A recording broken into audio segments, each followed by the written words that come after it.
College మన class నుంచి excels వెళ్తాయి లేదు కదా. నెంబర్ ఆఫ్ బ్రాంచెస్ ఉన్నాయి, 3 డిఫరెంట్ కాలేజెస్ ఉన్నాయి, ఇండివిజువల్ స్టూడెంట్స్ ఉన్నారు, మళ్ళీ ఇండివిజువల్గా టీమ్ లీడ్స్ ఉన్నారు, టీమ్మేట్స్ ఉన్నారు. అవి పక్కన పెడితే స్పెషల్గా కొన్ని బ్రాంచెస్ ఉన్నాయి, మళ్ళీ కింద బ్రాంచెస్ కొన్ని క్లబ్స్ ఉన్నాయి కదా, ఏమిటి జీసీ ఉంది, కేఎఫ్ ఉంది. సో ఇలాంటి వాటి నుంచి మళ్ళీ డేటా వెళ్తుంటుంది. సో అక్కడ ఇన్ఫర్మేషన్ అంతా ఎలా వెళ్తుంది, ఎక్సెల్స్ ఫార్మాట్లో వెళ్తుంది. దాన్ని హ్యాండిల్ చేసుకోవాలి వాళ్ళు. సో అదొక ప్రాసెసింగ్ హ్యాండ్లింగ్ ఉంటుందా. సో ఇదొకటి. ఇంకా ఏంటి, సెక్యూరిటీ అనేది ఒకటి ఇష్యూ వస్తుందా. మామూలు హ్యాండిల్ చేసేటప్పుడు సెక్యూరిటీ ఇష్యూస్ ఉంటాయి. కొన్ని ఫైల్ ఫార్మాట్స్ మారిపోవచ్చు, కొన్ని అసలు ఫైల్సే మిస్ అవ్వచ్చు. కొన్ని ఇన్ కేస్ మనకి కాలేజ్ పోర్టల్ ఉంది, కాలేజ్ పోర్టల్లో గోపి గారు ఏం చేస్తారు, మనం ఇచ్చిన ఏదైతే కొన్ని ఎగ్జామ్స్ నుంచి కానీ ఏదైనా పీడిఎఫ్స్ వెళ్తే ఆ పీడిఎఫ్ని డైరెక్ట్ ఒక అప్లికేషన్ ఇస్తారు. ఆ అప్లికేషన్ ఏం చేస్తుందంటే దాన్ని టెక్స్ట్ రూపంలో ఫార్మాట్ కింద పెట్టేసుకొని ఆయన విడిగా చేయరు, ఆటోమేటిక్గా అప్లికేషన్ చేసేస్తుంది.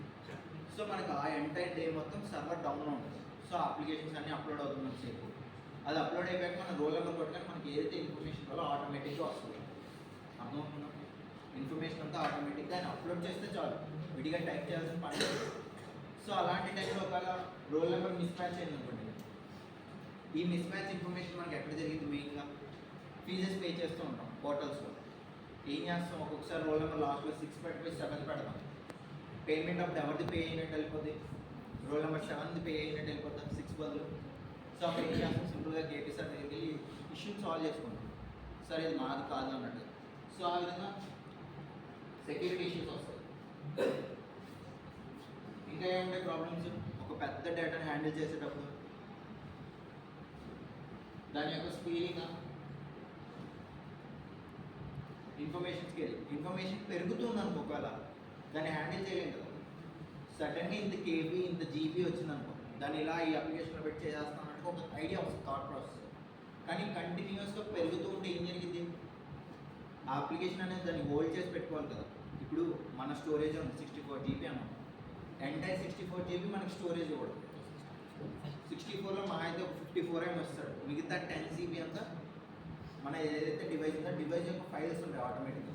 అది ఏది ఓఎస్, లైక్ దాంట్లో ఎలా రన్ అవ్వాలి, బూటింగ్ మెథడాలజీ, ఇవన్నీ ఆల్రెడీ స్టోర్ అయి ఉంటాయి కాబట్టి 10 GB దానికి వెళ్ళిపోవాలి. రిమైనింగ్ 54లో మనకి 47 వరకు మ్యాక్సిమం ఫ్రీగా రన్ అవుతుంది.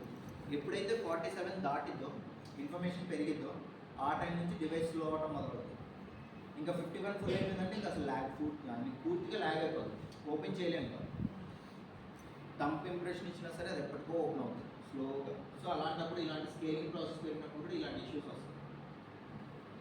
సో ఇంకా ఏముంటాయి ఇష్యూస్ మనకు తెలిసినవి జనరల్గా,